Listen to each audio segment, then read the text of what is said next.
এতক্ষণ পর্যন্ত আমাদের আলোচনায় আমরা ধরে নিয়েছি যে ডেটা এবং ইনস্ট্রাকশন একই ক্যাশের মধ্যে থাকবে, যেটাকে আমরা বলছি ইউনিফাইড ক্যাশ। এখন আমরা দেখতে চাই যে যদি আমরা ডেটা এবং ইনস্ট্রাকশনের জন্য আলাদা আলাদা ক্যাশ ইউজ করি তাহলে আসলে পারফরমেন্স কেমন এফেক্ট হবে।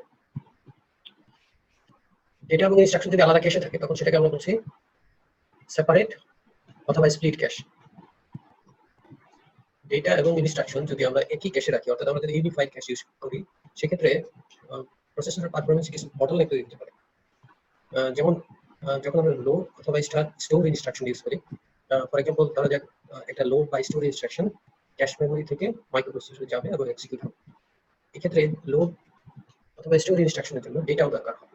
তো সেক্ষেত্রে মাইক্রোপ্রসেসরকে ওই ইনস্ট্রাকশনটা ক্যাশ থেকে অ্যাক্সেস করতে হবে এবং একই সাথে ডাটাটাও ক্যাশ থেকে অ্যাক্সেস করতে হবে। সেজন্য যেহেতু দুইটা অ্যাক্সেস একই টাইমে হওয়ার কথা, যেটা আসলে সম্ভব না, সেজন্য মাইক্রোপ্রসেসরকে ওয়েট করতে হবে।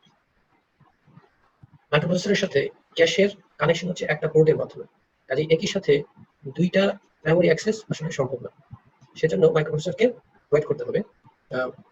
তো এই ধরনের প্রবলেমটাকে বলা হচ্ছে স্ট্রাকচারাল হ্যাজার্ড। তো এই প্রবলেমটা আমরা কিভাবে সলভ করতে পারি? একটা ওয়ে হচ্ছে যদি আমরা ডেটা এবং ইনস্ট্রাকশনের জন্য ক্যাশ দুটোকে আলাদা করে দিই, অর্থাৎ ডেটা রাখা হবে একটা ক্যাশে, ইনস্ট্রাকশনগুলো রাখা হবে আরেকটা ক্যাশে।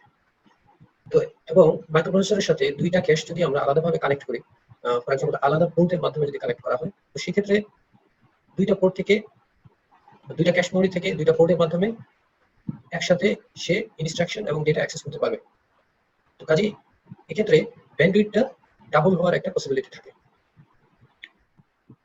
তাছাড়া আরেকটা বেনিফিট হচ্ছে যে যেহেতু ডেটা আর ইনস্ট্রাকশনের জন্য আলাদা ক্যাশ ইউজ করা হচ্ছে, সেক্ষেত্রে আমরা দুইটাকে আলাদা আলাদাভাবে অপটিমাইজ করার টেকনোলজি ইউজ করতে পারি। ফর এক্সাম্পল এরকম হতে পারে যে দুইটার সাইজ, অর্থাৎ দুইটা ক্যাশের ক্যাপাসিটি ভিন্ন রকম হতে পারে, অথবা এক একটার জন্য ব্লক সাইজ এক এক রকম হতে পারে, অথবা দুইটার ক্ষেত্রে অ্যাসোসিয়েটিভিটি ভিন্ন হতে পারে। তো আমরা আলাদা আলাদাভাবে অ্যাড্রেস করতে পারবো অপটিমাইজ করার জন্য। তবে একটা ড্রব্যাকও আছে, সেটা হচ্ছে এক্ষেত্রে আমরা ডেটা এবং ইনস্ট্রাকশন ক্যাশের জন্য সাইজটা আমরা ফিক্স করে দিচ্ছি। সেটার মানে হচ্ছে ফর এক্সাম্পল যদি আমরা ইউনিফাইড ক্যাশ ইউজ করি, ধরা যাক ইউনিফাইড ক্যাশের সাইজ হচ্ছে 256 কিলোবাইট। এক্ষেত্রে ডেটা এবং ইনস্ট্রাকশন একই ক্যাশে যেহেতু থাকবে, মাইক্রোপ্রসেসরের প্রয়োজনে কখনো হয়তো মাইক্রোপ্রসেসর 256 কিলোবাইটের মধ্যে হয়তো 200 কিলোবাইট সে ইনস্ট্রাকশনের জন্য ইউজ করতে পারবে, বাকি 56 কিলোবাইট সে ডেটার জন্য ইউজ করতে পারবে। আবার উল্টোটাও হতে পারে যে মাইক্রোপ্রসেসরের দরকার অনুযায়ী সে 200 কিলোবাইট ডেটার জন্য ইউজ করতে পারে আর বাকি 56 কিলোবাইট সে ইনস্ট্রাকশনের জন্য ইউজ করতে পারে। কাজেই ইউনিফাইড ক্যাশের ক্ষেত্রে সেই স্পেসটাকে ইফিশিয়েন্টলি ইউজ করতে পারে। কিন্তু যদি সেপারেট বা স্প্লিট ক্যাশ হয়, সেক্ষেত্রে ধরা যাক 128 কিলোবাইটের দুইটা সেপারেট ক্যাশ আছে, সেক্ষেত্রে তাকে মাইক্রোপ্রসেসর এই ক্যাশে ম্যাক্সিমাম 128 কিলোবাইটের ডেটা এবং ইনস্ট্রাকশন ক্যাশে ম্যাক্সিমাম 128 কিলোবাইটের ইনস্ট্রাকশন সে রাখতে পারবে। কাজে এক্ষেত্রে তার স্পেস ইফিসিয়েন্সি ইউনিফাইড ক্যাশের চেয়ে কমে যাচ্ছে। যদিও ড্রব্যাক আছে, তারপরেও এটার ওভারঅল বেনিফিট বেশি হওয়াতে রিসেন্ট প্রসেসরগুলোতে সেপারেট বা স্প্লিট ক্যাশ ইউজ করা হয়। ফর এক্সাম্পল কোর i7 বা অন্যান্য প্রসেসর যেগুলো আছে এগুলোতে সেপারেট বা স্প্লিট ক্যাশ ইউজ করা হয়। স্ক্রিনে যে টেবিলটা দেওয়া আছে, টেবিলটাতে মূলত যে ডেটাগুলো দেওয়া আছে সেটা হচ্ছে সেপারেট এবং ইউনিফাইড ক্যাশের জন্য। তো বাম পাশের কলামের যে ডেটাগুলো দেখতে পাচ্ছ সেগুলো হচ্ছে ক্যাশের সাইজ, এবং ক্যাশের সাইজটা বাড়ানো হয়েছে। প্রথমটা হচ্ছে 8 কিলোবাইট, তারপর হচ্ছে 16 কিলোবাইট, এভাবে 256 কিলোবাইট পর্যন্ত আছে। তো ক্যাশ সাইজটা বাড়ানোর সাথে সাথে এখানে ইনস্ট্রাকশন ক্যাশে প্রতি 1000 ইনস্ট্রাকশনের মধ্যে যে মিস হচ্ছে সেই মিসটার সংখ্যাটা দেখানো হয়েছে অন এভারেজ, এবং এটা হচ্ছে ডেটা ক্যাশে মিসের সংখ্যা, এবং এটা হচ্ছে ইউনিফাইড ক্যাশের ক্ষেত্রে মিসের সংখ্যা। কাজে প্রথম এই দুটো কলাম হচ্ছে সেপারেট ক্যাশের জন্য এবং এই কলামটা হচ্ছে ইউনিফাইড ক্যাশের জন্য, এবং এই ডেটাগুলো actually two way set associated ক্যাশের জন্য, এবং প্রতি ক্ষেত্রে ব্লক সাইজ হচ্ছে 64 বাইটস। তো এখানে আমরা যদি এক্সাম্পল হিসেবে দেখি, ফর এক্সাম্পল এখানে 16 কিলোবাইট হচ্ছে ক্যাশ সাইজ, কাজে ইনস্ট্রাকশন ক্যাশের সাইজ 16 কিলোবাইট, ডেটা ক্যাশের সাইজ 16 কিলোবাইট, এবং এক্ষেত্রে ইউনিফাইড ক্যাশের সাইজ হচ্ছে 16 কিলোবাইট। তো এটা দ্বারা মিন করে যে এই ক্ষেত্রে ডেটা, এক্ষেত্রে ইনস্ট্রাকশন ক্যাশের ক্ষেত্রে নাম্বার অফ মিসেস হচ্ছে 3.82 on average out of 1000 instructions, এবং ডেটা ক্যাশের ক্ষেত্রে number of Mrs on average is 40.9 per 1000 instructions, এবং সেম সাইজের ইউনিফাইড ক্যাশের ক্ষেত্রে এটা হচ্ছে 51 মিসেস পার 1000 ইনস্ট্রাকশনস। তো এই ডেটাগুলো যদি আমরা কম্পেয়ার করতে চাই, আমরা যদি কম্পেয়ার করতে চাই ইউনিফাইড ক্যাশ এবং স্প্লিট ক্যাশের জন্য, সেক্ষেত্রে আমাদেরকে 16 কিলোবাইট ডেটা বা ইনস্ট্রাকশন ক্যাশের সাথে আমাদের কম্পেয়ার করতে হবে অ্যাকচুয়ালি 32 কিলোবাইটের ইউনিফাইড ক্যাশের। এবং এই ডেটাগুলোকে ব্যবহার করতে হলে আমাদের আরেকটা ইনফরমেশন দরকার, সেটাকে বলা আছে পার্সেন্টেজ অফ ইনস্ট্রাকশন রেফারেন্সেস। এটার মানে হচ্ছে 100টা ইনস্ট্রাকশনের 100টা মেমোরি অ্যাক্সেসের মধ্যে কতগুলো মেমোরি অ্যাক্সেস হচ্ছে ইনস্ট্রাকশনের জন্য। যেমন এই ক্ষেত্রে 74%, এটার মানে হচ্ছে 100টা মেমোরি অ্যাক্সেসের মধ্যে 74টা মেমোরি অ্যাক্সেস হচ্ছে ইনস্ট্রাকশনের জন্য, বাকি 26টা মেমোরি অ্যাক্সেস হচ্ছে ডেটার জন্য। তো আমরা এখন একটা প্রবলেম সলভ করতে চাই, যেটার মাধ্যমে আমরা স্প্লিট ক্যাশ এবং ইউনিফাইড ক্যাশের মধ্যে একটু কম্পেয়ার করতে পারি। তাহলে আমরা প্রবলেমটা কি, প্রবলেমটা দেখি। তো এখানে বলা হচ্ছে যে which has the lower bit rate, তার মানে হচ্ছে আমাদেরকে বিট রেট কম্পেয়ার করতে হবে। কিসের কিসের কম্পেয়ার করতে হবে, সেটা হচ্ছে ইউনিফাইড ক্যাশ এবং স্প্লিট ক্যাশের বিট রেটের মধ্যে কম্পেয়ার করতে হবে। তো এখানে বলা হচ্ছে 16 kilobyte instruction cash with 16 kilobyte data cash. তার মানে আমাদের যে স্প্লিট ক্যাশ বা সেপারেট ক্যাশ আছে, সেপারেট ক্যাশের মধ্যে ডেটা ক্যাশটা হচ্ছে 16 কিলোবাইট, ইনস্ট্রাকশনের জন্য ক্যাশটা হচ্ছে 16 কিলোবাইট, আর যে ইউনিফাইড ক্যাশটা আছে সেটার সাইজ হচ্ছে 32 কিলোবাইট। সো এই দুটোর মধ্যে আমাদের কম্পেয়ার করতে হবে। তো এখানে যেটা অ্যাজাম্পশন আমাদের, সেটা হচ্ছে 36% অফ দ্য ইনস্ট্রাকশনস আর ডেটা ট্রান্সফার ইনস্ট্রাকশনস। এর মানে হচ্ছে যদি একটা প্রোগ্রামে 100টা ইনস্ট্রাকশন থাকে, তবে এর মধ্যে 36টা ইনস্ট্রাকশন হচ্ছে ডেটা ট্রান্সফার ইনস্ট্রাকশন, অর্থাৎ লোড অথবা স্টোর ইনস্ট্রাকশন।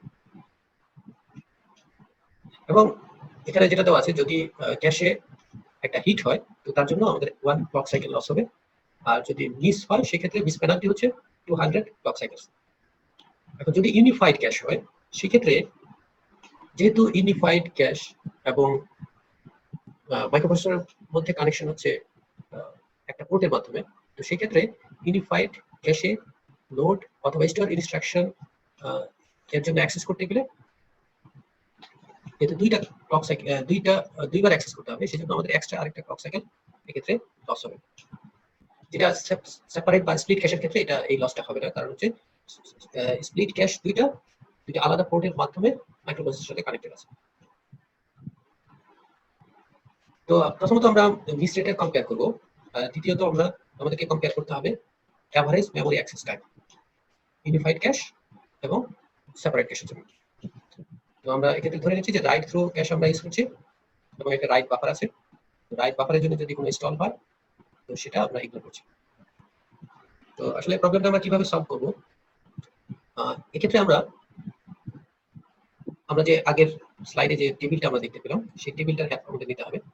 তো এই টেবিলে আমাদের যেটা দেওয়া আছে যে 1000 ইনস্ট্রাকশনের মধ্যে কতগুলো মিস হয় সেটা আমাদের দেওয়া আছে, এবং এটা সেপারেট ক্যাশের ক্ষেত্রে ইনস্ট্রাকশন ক্যাশের জন্য আলাদাভাবে এবং ডেটা ক্যাশের জন্য আলাদাভাবে দেওয়া আছে। তো আমরা এখান থেকে প্রথমে মিস রেটটা বের করব, ইনস্ট্রাকশন ক্যাশের ক্ষেত্রে মিস রেট, ডেটা ক্যাশের ক্ষেত্রে মিস রেট, এবং এরপর আমরা এই দুইটাকে কম্বাইন করব, অর্থাৎ স্প্লিট ক্যাশের ক্ষেত্রে কম্বাইনলে মিস রেটটা কত, এবং আমরা ইউনিফাইড ক্যাশের ক্ষেত্রে মিস রেটটা বের করব। তাহলে আমাদের প্রবলেমের প্রথম অংশ সলভ করা হয়ে যাবে, এই অংশটুকু সলভ করা হয়ে যাবে। এরপর আমরা দ্বিতীয় অংশে যাব, এভারেজ মেমোরি অ্যাক্সেস টাইমটা বের করব। তো তাহলে প্রথমে আমরা ইনস্ট্রাকশন ক্যাশের জন্য যে বিট রেট সেটা আমরা বের করি। তো এখানে এটা একটা উপায় বের করার, এখানে আরেকটা উপায় আমি দিয়ে দিয়েছি, সেটা কি দেখো, ইনস্ট্রাকশন ক্যাশের ক্ষেত্রে বিট রেট হবে কি number of instruction misses divided by number of accesses to instruction cash.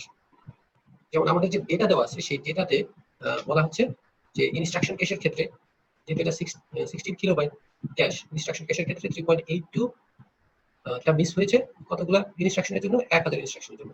কাজেই 3.82 ডিভাইডেড বাই 1000 হচ্ছে আমাদের miss rate. So the miss rate হচ্ছে অ্যাপ্রক্সিমেটলি 0.004।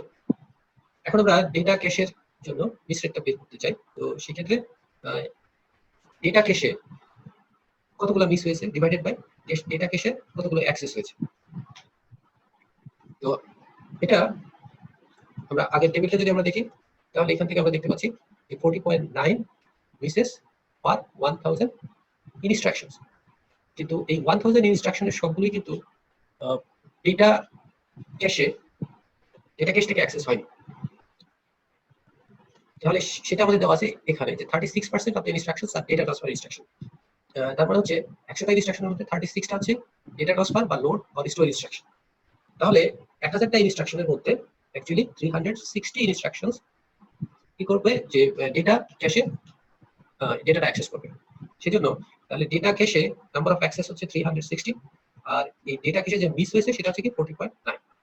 তো কাজে আমরা ডিভাইড করলে যে ভ্যালুটা পাবো সেটা হচ্ছে 0.114। তাহলে আমরা ইন্ডিভিজুয়ালি ইনস্ট্রাকশন ক্যাশের জন্য মিস রেট পেলাম এবং ডেটা ক্যাশের জন্য একটা মিস রেট পেলাম। এখন আমরা দুইটাকে কম্বাইন করে একটা মিস রেট তৈরি করব। এখন দুইটাকে কম্বাইন আমরা কিভাবে করেছি এখানে কম্বাইন করা হয়েছে। তো আমরা জানি যে আমরা যে টেবিলটা দেখলাম এই টেবিলটার মধ্যে আমাদের বলা হচ্ছে যে percentage of instruction references is 74%। এটার মানে হচ্ছে যে 100টা ক্যাশ অ্যাক্সেস যদি হয় তো এর মধ্যে 74টা হচ্ছে ইনস্ট্রাকশনের জন্য, বাকি 26টা হচ্ছে আমাদের ডেটার জন্য। তো কাজে এখানে ইনস্ট্রাকশন ক্যাশের যে ক্ষেত্রে ইন্ডিভিজুয়াল মিস রেট সেটাকে আমাদের মাল্টিপ্লাই করতে হবে 74% দিয়ে, আর ডেটা ক্যাশের জন্য ইন্ডিভিজুয়াল মিস রেট সেটাকে আমাদের মাল্টিপ্লাই করতে হবে 26% দিয়ে। তো এটা আসলে এক ধরনের ওয়েটেড অ্যাভারেজ, আর ওয়েট গুলো ইন্ডিকেট করছে যে 100টা মেমরি অ্যাক্সেসের মধ্যে কতগুলো ইনস্ট্রাকশনের জন্য আর কতগুলো ডেটার জন্য।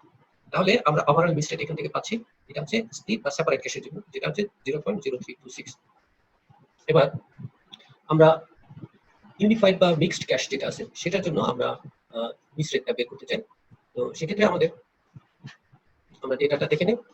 তো এক্ষেত্রে ইউনিফাইড ক্যাশের সাইজ হচ্ছে 32 কিলোবাইট। সো আমরা এই ডেটাটা নিব 43.3 মিসেস পার 1000 ইনস্ট্রাকশনস। এখন এখানে ইনস্ট্রাকশন হচ্ছে 1000, কিন্তু এই 1000 ইনস্ট্রাকশনের মধ্যে 36% হচ্ছে ডেটা বা স্টোর ইনস্ট্রাকশন। এখন ডেটা বা স্টোর ইনস্ট্রাকশন গুলো ক্যাশ মেমোরিতে থাকলে ওই ইনস্ট্রাকশনটা তো আসতে হবে, প্লাস প্রতি ডেটা বা স্টোর ইনস্ট্রাকশনের জন্য একটা করে মেমোরি অ্যাক্সেস দরকার। তো কাজে এখানে এডিশনালি আরেকটা মেমোরি অ্যাক্সেস হবে। তো কাজে আমরা এখান থেকে যেটা বলতে পারি যে আমাদের 1000টা ইনস্ট্রাকশন এর জন্য তো মেমোরি অ্যাক্সেস দরকার, ক্যাশ অ্যাক্সেস দরকার, অর্থাৎ ইউনিফাইড ক্যাশকে অ্যাক্সেস করতে হবে 1000 বার, প্লাস ডেটার জন্য অ্যাক্সেস করতে হবে আরো 36% বা 360টা 360। এই 36% 360টা অ্যাক্সেস করতে হবে। তাহলে ইন টোটাল 1360 অ্যাক্সেস হবে ইউনিফাইড ক্যাশে। তো কাজে আমরা কম্বাইন মিস রেট ইউনিফাইড ক্যাশের ক্ষেত্রে আমরা যে বের করব সেটা কি হবে যে আমাদের নাম্বার অফ মিসেস হচ্ছে 43.3 ডিভাইডেড বাই 1360। সো আমরা ভাগ করলে যেটা পাবো সেটা হচ্ছে 0.0318। তো তাহলে আমরা ইউনিফাইড ক্যাশের ক্ষেত্রে miss rate overall miss rate পাচ্ছি এটা, এবং সেপারেট বা স্প্লিট ক্যাশের ক্ষেত্রে আমরা মিস রেট পাচ্ছি এটা। তো এখান থেকে আমরা যেটা দেখতে পাচ্ছি যে ইউনিফাইড ক্যাশের ক্ষেত্রে মিস রেটটা কম আর স্প্লিট ক্যাশের ক্ষেত্রে মিস রেটটা বেশি। তাহলে কোশ্চেন কিন্তু থেকেই যাচ্ছে যে তাহলে আমরা ক্যাশ যে সেপারেট করলাম, ক্যাশ সেপারেট করে আসলে বেনিফিট আমরা কোথায় পেলাম। তো আসলে মিস রেট হচ্ছে আসলে একটা মেজারমেন্ট। তো আরেকটা মেজারমেন্ট হচ্ছে আমাদের ইম্পর্টেন্ট মেজারমেন্ট হচ্ছে এভারেজ মেমোরি অ্যাক্সেস টাইম। কাজে আমরা এখন দেখবো যে এভারেজ মেমোরি অ্যাক্সেস টাইমটা দুইটার কত হয়। তো এভারেজ মেমোরি অ্যাক্সেস টাইমটা বের করার জন্য একটা ফর্মুলা আছে। ফর্মুলাটা হচ্ছে এরকম যে average memory access time equal hit time plus miss rate multiplied by miss penalty. তো এটা যদি বুঝতে চাও তাহলে এইভাবে এক্সপ্লেইন করা যায় যে আমাদের মেমোরি এভারেজ মেমোরি অ্যাক্সেস টাইমে যেমন ধরো যদি সবগুলো ইনস্ট্রাকশন আসলে ক্যাশে থাকতো তাহলে এভারেজ মেমোরি অ্যাক্সেস টাইমটা হতো হিট টাইম। কিন্তু আমাদের যেহেতু সব মেমোরি অ্যাক্সেস আসলে হিট না, এর মধ্যে কিছু মিসও থাকবে, এই জন্য আমাদের কম্বাইনলি দুটাকে কম্বাইন করতে গেলে তখন হবে কি hit time plus miss rate multiplied by miss penalty. তাহলে এই ফর্মুলাটা আমরা ইউজ করবো। তবে আমাদের মনে রাখতে হবে যে এই ফর্মুলাটাতে ডেটা এবং ইনস্ট্রাকশনকে কম্বাইনলি ট্রিট করা হয়েছে। তো আমরা তাহলে প্রথমে ফর্মুলাটাকে একটু অন্যভাবে লিখবো যাতে ডেটা এবং ইনস্ট্রাকশন আলাদা আলাদাভাবে কনসিডার করা হয়। তো এটা হচ্ছে এটা হচ্ছে ওই ফর্মুলাটা যেখানে ডেটা এবং ইনস্ট্রাকশনকে আলাদাভাবে ট্রিট করা হয়েছে। তো কাজে এক্ষেত্রে কি হবে, আমরা যে ফর্মুলাটা দেখলাম সেটা হচ্ছে দেখো এই ফর্মুলাটা সেম ফর্মুলা। এটা হচ্ছে ইনস্ট্রাকশনের জন্য, ইনস্ট্রাকশন ক্যাশের জন্য বা ইনস্ট্রাকশনের জন্য, আর দ্বিতীয়টা হচ্ছে ডেটার জন্য। তো কাজে এটাকে আমরা মাল্টিপ্লাই করলাম পার্সেন্টেজ অফ ইনস্ট্রাকশনস অর্থাৎ 74%, এই যে দেখো 74%, এবং এটাকে আমরা মাল্টিপ্লাই করলাম 26%। তাহলে দেখো 74% মাল্টিপ্লাইড বাই হিট টাইম ইনস্ট্রাকশনের ক্ষেত্রে এবং এটার ক্ষেত্রে হিট টাইমটা সেম, অর্থাৎ 1 ক্লক সাইকেল, এই জন্য আমরা 1 লিখলাম, এবং এটার ক্ষেত্রেও 1 লিখলাম। তো আমরা এখন যেটা বের করছি সেটা হচ্ছে স্প্লিট ক্যাশের জন্য। তো তারপর কি hit time plus instruction miss rate multiplied by miss penalty. এখন ইনস্ট্রাকশনের জন্য মিস রেট আমরা অলরেডি বের করেছি, যেটা কি 0.004, আর মিস পেনাল্টি হচ্ছে আমাদের 200 ক্লক সাইকেলস। এটা ইনস্ট্রাকশনের ক্ষেত্রে, এবং এটার ক্ষেত্রে হচ্ছে আমাদের মিস রেট হচ্ছে 0.114 মাল্টিপ্লাইড বাই মিস পেনাল্টি হচ্ছে 200। তো কাজে আমরা ক্যালকুলেশন করলে আমরা যেটা পাবো সেটা হচ্ছে 7.52 ক্লক সাইকেলস। এটা হচ্ছে স্প্লিট ক্যাশের ক্ষেত্রে এভারেজ মেমরি অ্যাক্সেস টাইম। আচ্ছা, এবার আমরা ইউনিফাইড ক্যাশের ক্ষেত্রে এভারেজ মেমরি অ্যাক্সেস টাইমটা দেখি। তো এই ক্ষেত্রেও দেখো এই 74% হচ্ছে ইনস্ট্রাকশন, অর্থাৎ 100টা অ্যাক্সেসের মধ্যে 74টা হচ্ছে ইনস্ট্রাকশনের জন্য অ্যাক্সেস। এই যে 74% মাল্টিপ্লাইড বাই আমাদের কি হিট টাইম 1 ক্লক সাইকেল, তারপর ইনস্ট্রাকশনের মিস রেট 0.0318, এটা ইউনিফাইড ক্যাশের ক্ষেত্রে, আর মিস পেনাল্টি হচ্ছে 200। ডেটার ক্ষেত্রে 26%, মানে হচ্ছে 100টা মেমরি অ্যাক্সেসের মধ্যে 26টা অ্যাক্সেস হচ্ছে কিসের জন্য, ডেটার জন্য, multiplied by hit time. Hit time এখানে দেখো ওই হিট টাইম বলা হয়েছে 1+1। এটার কারণ হচ্ছে স্প্লিট ক্যাশের ক্ষেত্রে আমাদের একটা করে ক্লক সাইকেল লাগে, কিন্তু ইউনিফাইড ক্যাশের ক্ষেত্রে যেহেতু স্টোর বা লোড ইনস্ট্রাকশনের জন্য একটা ক্লক সাইকেল আমাদের বেশি লাগে, সেজন্য 1+1, আর বাকি অংশটুকু 0.0318 মাল্টিপ্লাই বাই 200। সো এটা যদি দেখতে চাও, এটা আমাদের প্রবলেমের মধ্যে এটা বলা ছিল যে 1+1টা কিভাবে আসলো। দেখো এখানে বলা আছে load or store it takes 1 extra clock cycle, so in total 1+1 clock cycle on a unified cache ক্ষেত্রে। তাহলে আমাদের যোগ করলে আমরা পাচ্ছি 7.62 ক্লক সাইকেলস। এটা হচ্ছে ইউনিফাইড ক্যাশের ক্ষেত্রে। আচ্ছা, তাহলে আমরা এখন সামারাইজ করি যে আমাদের average memory access time split ক্যাশের ক্ষেত্রে 7.52 এবং ইউনিফাইড ক্যাশের ক্ষেত্রে 7.62 ক্লক সাইকেলস। তো এই ক্ষেত্রে আমরা দেখতে পাচ্ছি যে স্প্লিট ক্যাশের ক্ষেত্রে এভারেজ মেমরি অ্যাক্সেস টাইমটা তুলনামূলক কম। তো এটার কারণটা কি আসলে? কারণটা হচ্ছে যে আমরা যেহেতু ক্যাশটাকে স্প্লিট করে দিয়েছি, অর্থাৎ ডেটার জন্য আলাদা ক্যাশ, ইনস্ট্রাকশনের জন্য আলাদা ক্যাশ, এবং এই দুইটা ক্যাশ আমাদের আলাদা পোর্টের মাধ্যমে মাইক্রোপ্রসেসরের সাথে কানেক্টেড আছে। তো কাজে মাইক্রোপ্রসেসরের ব্যান্ডউইথটা তুলনামূলক বেশি হবে। তো যার ধরুন স্প্লিট ক্যাশের ক্ষেত্রে 7.52 ক্লক সাইকেল লাগবে, এটা হচ্ছে এভারেজ মেমরি অ্যাক্সেস টাইম, আর ইউনিফাইড ক্যাশের ক্ষেত্রে সেটা হবে 7.62। কাজে আমরা এখানে বুঝতে পারলাম যে যদিও আমাদের মিস রেট ইউনিফাইড ক্যাশের ক্ষেত্রে কম ছিল আর স্প্লিট ক্যাশের ক্ষেত্রে বেশি ছিল, কিন্তু আমরা দেখতে পেলাম যে এভারেজ মেমরি অ্যাক্সেসের ক্ষেত্রে, এভারেজ মেমরি অ্যাক্সেস টাইমের ক্ষেত্রে স্প্লিট ক্যাশের টাইমটা কম, আর ইউনিফাইড ক্যাশের ক্ষেত্রে টাইমটা বেশি। তাহলে দুইটা মেজারমেন্ট আসলে দুই রকমের হলো, যে এক্ষেত্রে মিস রেট একটা মেজারমেন্ট এবং এভারেজ মেমরি অ্যাক্সেস টাইম আরেকটা মেজারমেন্ট। এখন এভারেজ মেমরি অ্যাক্সেস টাইমটাকে আসলে একটা রিলায়েবল মেজার হিসেবে, রিলায়েবল মেজার হিসেবে ট্রিট করা। তো কাজেই আমরা এভারেজ মেমরি অ্যাক্সেস টাইমটা স্প্লিট ক্যাশের ক্ষেত্রে কম পাচ্ছি, মানে হচ্ছে স্প্লিট ক্যাশ তুলনামূলকভাবে ইউনিফাইড ক্যাশের চেয়ে বেশি বেনিফিট আমাদের দিবে।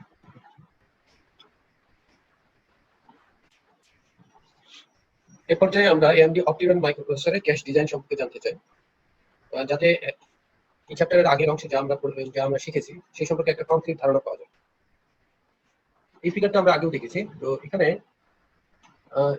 যে অংশটুকু মার্ক করা আছে সেই অংশটুকু হচ্ছে একটা ক্যাশ মেমরি। তো তোমরা জানো যে একটা ক্যাশ মেমরির মধ্যে যে অংশগুলো থাকে, যেমন ধরো কিছু বিট থাকে, ভ্যালিড বিট, ডার্টি বিট, এবং আরো কিছু বিট থাকে, তারপর ট্যাগ থাকে এবং ডেটা থাকে। তো AMD অপটিরন মাইক্রোপ্রসেসর যে ক্যাশ ইউজ করে সেই ক্যাশ হচ্ছে স্প্লিট ক্যাশ, অর্থাৎ ডেটা ক্যাশও আছে, ইনস্ট্রাকশন ক্যাশও আছে। ডেটা ক্যাশ এবং ইনস্ট্রাকশন ক্যাশ দুটোর সাইজই হচ্ছে 64 কিলোবাইট, এবং প্রতি ক্ষেত্রে ব্লক সাইজ হচ্ছে 64 বাইটস। এটা 2-way সেট অ্যাসোসিয়েটিভ ইউজ করে, প্লেসমেন্ট স্ট্র্যাটেজি হিসাবে 2-way set associative method use করে, আর রিপ্লেসমেন্ট স্ট্র্যাটেজি হিসাবে least recently used method use করে, আর রাইট স্ট্র্যাটেজি হিসাবে সে রাইট ব্যাক মেথড ইউজ করে, এবং যখন কোনো মিস হয় তখন সে রাইট অ্যালোকেট ইউজ করে। তাহলে এখানে যে ক্যাশ মেমরিটা আছে, ক্যাশ মেমরির সাইজ হচ্ছে 64 কিলোবাইট। এখানে শুধু একটা ক্যাশ দেখানো হয়েছে, অর্থাৎ যে ডেটা এবং ইনস্ট্রাকশন দুইটা ক্যাশ থাকে, এর মধ্যে শুধু একটা দেখানো হচ্ছে। তো 64 কিলোবাইট এর হচ্ছে সাইজ। তো সাইজ বলতে শুধুমাত্র একটা ক্যাশের যে ডেটা অংশটুকু আছে সেই ডেটা অংশটুকুর সাইজটাই আসলে বলা হয়, কিন্তু অ্যাকচুয়ালি এই ডেটা পার্টের সাথে সাথে এই যে ট্যাগ পার্ট এবং কিছু ব্ল্যাক বিট থাকে, যেগুলো আসলে ক্যাশের সাইজের সাথে সেটা ক্যাশের সাইজ হিসাব করার সময় সেগুলো আসলে ইনক্লুড করা হয় না। তো এখানে 64 কিলোবাইট হচ্ছে সাইজ, প্রত্যেকটা ব্লক হচ্ছে 64 বাইট। তোমরা এখানে যদি ভালোভাবে খেয়াল করো তাহলে দেখো যে এখানে আসলে ক্যাশটাকে দুইটা ভাগে ভাগ করা হয়েছে, দুইটা অংশে ভাগ করা হয়েছে, বলতে পারো দুইটা গ্রুপে ভাগ করা আছে। এখানে এটা একটা গ্রুপ, এটা হচ্ছে আরেকটা গ্রুপ। তো এখানে যেমন এটা একটা ব্লক, প্রতিটা ব্লকের সাথে তার একটা ট্যাগ অংশ আছে এবং ভেরি বিট, ডার্টি বিট ইত্যাদি বিট আছে। তো এখানে প্রথম অংশে 512টা ব্লক আছে, ঠিক দ্বিতীয় অংশ 512টা ব্লক। এখন তাহলে টোটাল নাম্বার অফ ব্লকস হচ্ছে 1024। তো এই ক্যাশটা এটা two way set associative cache. এটা দ্বারা বোঝানো হচ্ছে যে প্রত্যেকটা সেটে দুইটা ব্লক থাকে। তো অ্যাকচুয়ালি প্রথম গ্রুপ থেকে একটা ব্লক এবং দ্বিতীয় গ্রুপ থেকে করসপন্ডিং ব্লক নিয়ে আসলে একটা সেট হয়। তাহলে টোটাল নাম্বার অফ সেট হচ্ছে 512। এখন অপটিরন মাইক্রোপ্রসেসর হচ্ছে একটা 64 বিট মাইক্রোপ্রসেসর। তো একটা সিপিইউ থেকে যে অ্যাড্রেসটা ক্যাশে আসে, তো সিপিইউ থেকে অ্যাকচুয়ালি 64 বিট অ্যাড্রেসটা বের হয়। তো 64 বিট অ্যাড্রেসের মধ্যে অপটিরন কারেন্টলি 48 বিট ইউজ করে, আর এটা টিএলবি এর মাধ্যমে এটা কনভার্ট হয়ে এটা 40 বিট ফিজিক্যাল অ্যাড্রেস তৈরি হয়। 40 বিট ফিজিক্যাল অ্যাড্রেস হচ্ছে কাকে উদ্দেশ্য করে? তো মেইন মেমোরিকে উদ্দেশ্য করে। তো এই অ্যাড্রেসটাই অ্যাকচুয়ালি ক্যাশে যায়। তো এই অ্যাড্রেসটাকে দুই ভাগে ভাগ করা হয়, একটা হচ্ছে ব্লক অ্যাড্রেস আর একটা হচ্ছে ব্লক অফসেট। তো ব্লক অ্যাড্রেসটাকে আবার দুই ভাগে ভাগ করা আছে, একটা হচ্ছে ট্যাগ অংশ যেখানে 25 বিট থাকে, আর হচ্ছে আরেকটা ইন্ডেক্স অংশ যেখানে 9 বিটস থাকে। তো এখানে যে চারটা স্টেপ দেখানো হয়েছে সেটা হচ্ছে মেমোরি থেকে রিড করার স্টেপ। তো সেটা তোমরা জানো, যেমন প্রথমে অ্যাড্রেসটাকে ভাগ করা হলো, তারপর ইন্ডেক্স অর্থাৎ এই 9 বিট ইউজ করে একটা সেট সিলেক্ট করা হলো। তো এখানে যদি এখানে দেখো যে আসলে ক্যাশটাকে দুই ভাগে ভাগ করা হয়েছে, এটা একটা অংশ এবং এটা আরেকটা অংশ। তো এখানে 512 ব্লকস আছে, এখানেও ঠিক এখানেও 512 ব্লকস আছে। তো এখানে একটা ব্লক এবং এখানে করেসপন্ডিং ব্লক, এই দুইটা ব্লক মিলিয়ে হয় আসলে একটা সেট। কাজে আমাদের টোটাল নাম্বার অফ সেটস হচ্ছে 512 এবং টোটাল নাম্বার অফ ব্লকস হচ্ছে, এই দুইটা যদি আমরা যোগ করি তাহলে 1024 ব্লকস। তাহলে এই 9 বিট দিয়ে অ্যাকচুয়ালি একটা সেট সিলেক্ট করা হচ্ছে, যে সেটের মধ্যে এই গ্রুপ থেকে একটা ব্লক আর এই গ্রুপ থেকে একটা ব্লক, এই দুইটা ব্লক নিয়ে হচ্ছে একটা সেট। আর যে 25 বিট পাওয়া গেল অ্যাড্রেস থেকে, ফিজিক্যাল অ্যাড্রেস থেকে, সেই 25 বিটের সাথে এই ট্যাগ অংশে সেভ করা যে 25 বিট আছে সেটা ম্যাচ করা হবে। তো এখানে একটা সেটে যে দুইটা ব্লক আছে, এই দুইটা ব্লকের ট্যাগ প্যারালালি এই 25 বিট ট্যাগের সাথে ম্যাচ করবে। তো এর মধ্যে একটা ম্যাচ সাকসেসফুল হবে, যেটা সাকসেসফুল হবে সেই ব্লকটাতেই অ্যাকচুয়ালি মাইক্রোপ্রসেসর যে ডেটাটা রিড করতে যাচ্ছে সেটা ওই ব্লকে আছে। তারপর সেটা মাল্টিপ্লেক্সারের মাধ্যমে সেটা সিপিইউতে চলে যাবে। তো এটা হচ্ছে রিড প্রসেস, কিভাবে একটা সিপিইউ একটা ক্যাশ মেমোরি থেকে রিড করে। তো এখানে প্রথম স্টেপে তাহলে অ্যাড্রেসটা ভাগ হলো, দ্বিতীয় স্টেপে একটা সেট সিলেক্ট করা হলো, তৃতীয় স্টেপে ওই সেটের যে দুইটা ব্লক আছে সেই দুইটা ব্লকের ট্যাগ অংশের সাথে অ্যাড্রেসের যে ট্যাগ অংশ আছে এই দুটো মিলানো হলো। তাহলে যেটা সাকসেসফুল হবে সেইটার ডেটাটা, সেই ডেটাটা মাইক্রোপ্রসেসরে চলে যাবে। তো এখানে ক্যাশ মেমোরিটাকে দুইটা গ্রুপে ভাগ করা হচ্ছে। এটা এখানে হচ্ছে আমাদের 512টা ব্লক আছে, এখানে আমাদের 512টা ব্লক আছে। তাহলে এটা যদি একটু হিসাব করো তাহলে দেখবে যে এই 512 এবং যেহেতু অপটিরন মাইক্রোপ্রসেসর 64 বিট, তাহলে অ্যাকচুয়ালি ডেটাগুলো 64 বিট ওয়ার্ডে ভাগ করা থাকে। তাহলে অ্যাকচুয়ালি একটা ওয়ার্ডের মধ্যে 8টা বাইট থাকে। তাহলে আমরা যদি নাম্বার অফ ওয়ার্ড ইউজ করি, নাম্বার অফ ওয়ার্ড যদি আমরা কতটা আছে সেটা যদি দেখতে চাই তাহলে কি হবে, 512টা একটা গ্রুপে 512টা ব্লক আছে, 512 মাল্টিপ্লাইড বাই প্রতিটা ব্লক হচ্ছে 64 বাইটের। তার মানে প্রত্যেকটা ব্লকে কতগুলো ওয়ার্ড আছে, 64 ডিভাইডেড বাই 8, যেহেতু 8 বাইটে একটা ওয়ার্ড, তাহলে 64 ডিভাইডেড বাই 8 অর্থাৎ 8 ওয়ার্ডস। একটা ব্লকে আছে 8টা ওয়ার্ড আছে। তাহলে আমাদের এই গ্রুপে কতগুলো আছে, 512 মাল্টিপ্লাইড বাই 8 অর্থাৎ 4096, অর্থাৎ 4096 ওয়ার্ড আছে প্রত্যেকটা গ্রুপে। তাহলে দেখো এই গ্রুপে আছে 4096টা ওয়ার্ড, এই গ্রুপে আছে 4096টা ওয়ার্ড। আচ্ছা, এখন 4096টা ওয়ার্ড থেকে আমরা যদি একটা ওয়ার্ড সিলেক্ট করতে চাই তাহলে অ্যাকচুয়ালি আমাদের কত বিট লাগবে, 12 বিট লাগবে। এই জন্য এই ইন্ডেক্সের যে 9 বিট আছে সেই 9 বিট এবং এই অফসেটের যে 3টা বিট আছে এই 3টা বিট অর্থাৎ 9 + 3 12 বিট কিসের জন্য ইউজ করা হচ্ছে? এই 12 বিট ইউজ করা হচ্ছে এই গ্রুপ থেকে একটা ওয়ার্ড সিলেক্ট করার জন্য। এই গ্রুপ থেকে অথবা এই গ্রুপ থেকে যেটার ম্যাচিংটা সাকসেসফুল হবে সেটার ওয়ার্ডটা সিলেক্ট হবে। এখন তাহলে দেখো এখানে ইন্ডেক্সের 9 বিট এবং ব্লক অফসেটের 3 বিটস মিলে হলো আমাদের 12 বিটস। আর ব্লক অফসেটের বাকি যে 3টা বিট থাকলো সেই 3টা বিট অ্যাকচুয়ালি ইউজ করা হচ্ছে আমাদের ওই ওয়ার্ড থেকে একটা বাইট সিলেক্ট করার জন্য। যেহেতু একটা ওয়ার্ডে 8টা বাইট আছে, তো কাজেই 8টার মধ্যে কোনো একটা বাইটকে সিলেক্ট করার জন্য তোমার 3 বিট দরকার। এই 3 বিট আসবে এই 6টা থেকে। তাহলে এই 6টা বিটকে অ্যাকচুয়ালি দুই ভাগে ভাগ করা হচ্ছে। প্রথম ভাগ ইন্ডেক্সের সাথে মিলে গেল, মিলে 12 বিট হলো। এই 12 বিট ইউজ করে আমরা একটা গ্রুপ থেকে একটা ওয়ার্ড সিলেক্ট করলাম। আর এখানে অফসেটের যে বাকি 3টা বিট থাকলো সেই 3টা বিট আমরা ইউজ করলাম ওই ওয়ার্ড থেকে একটা বাইট সেপারেট করার জন্য। তো আমরা এখানে যে ইন্ডেক্সের জন্য 9 বিট ইউজ করছি, এই নাম্বার অফ ইন্ডেক্স বিটস কত হবে সেটা ক্যালকুলেট করার জন্য আমাদের একটা ফর্মুলা আছে। সেই ফর্মুলাটা হচ্ছে এটা, two the power index equal to the power index equal cache size divided by block size multiplied by set associativity. যেমন এখানে আমাদের ক্যাশ সাইজ হচ্ছে 64 কিলোবাইট, সো এটা হচ্ছে 64 কিলো ডিভাইডেড বাই 64 হচ্ছে ব্লক সাইজ, সেট অ্যাসোসিয়েটিভিটি হচ্ছে 2। বা একটু অন্যভাবে যদি বলি তাহলে যেমন ধরো আমাদের ক্যাশের যে সাইজ সেটাকে যদি প্রতিটা ব্লকের সাইজ দিয়ে ভাগ করো তাহলে আমরা অ্যাকচুয়ালি কি পাচ্ছি? নাম্বার অফ ব্লকস পাচ্ছি।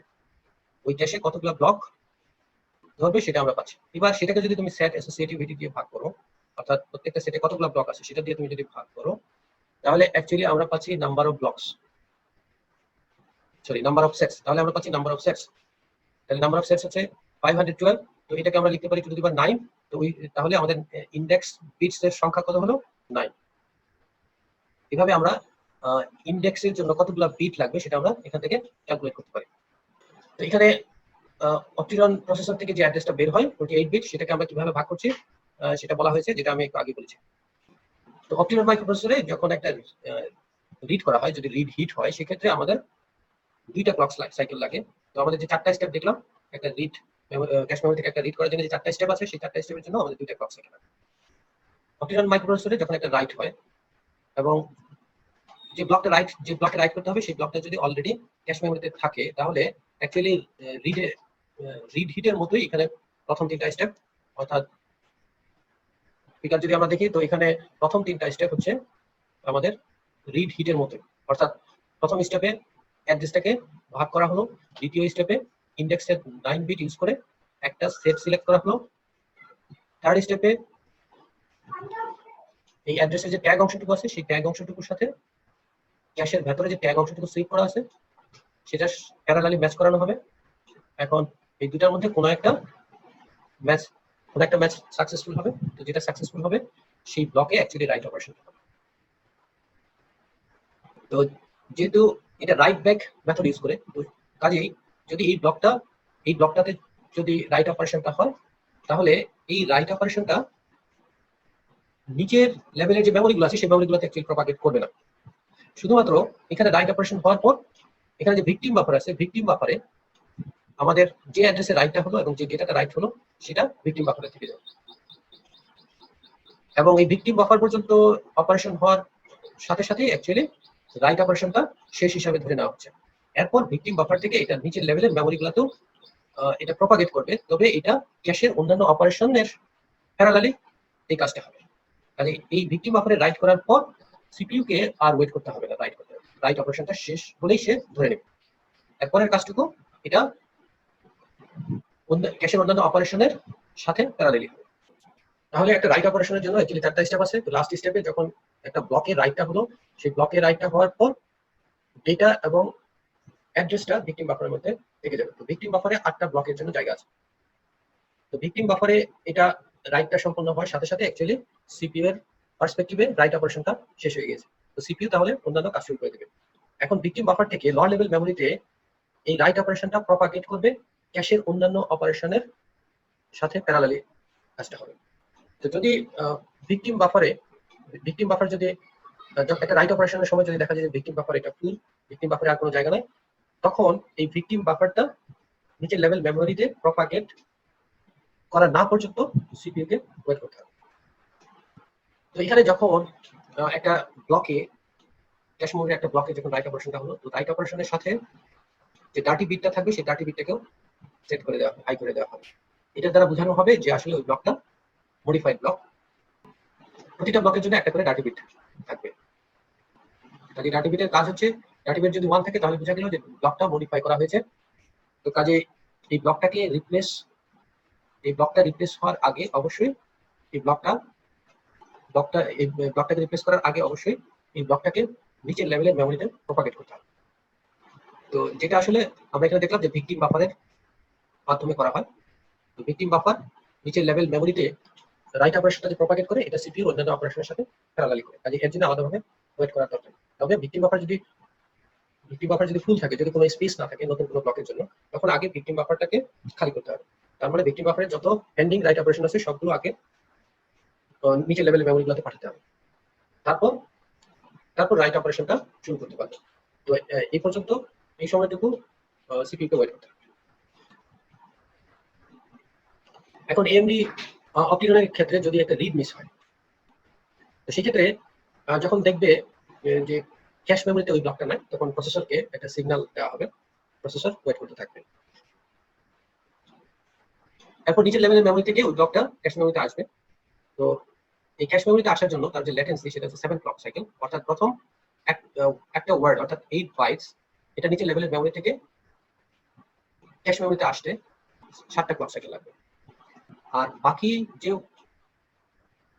ওয়ার্ডগুলো আছে সেই ওয়ার্ডগুলো প্রতিটার জন্য 2টা করে ক্লক সাইকেল লাগবে।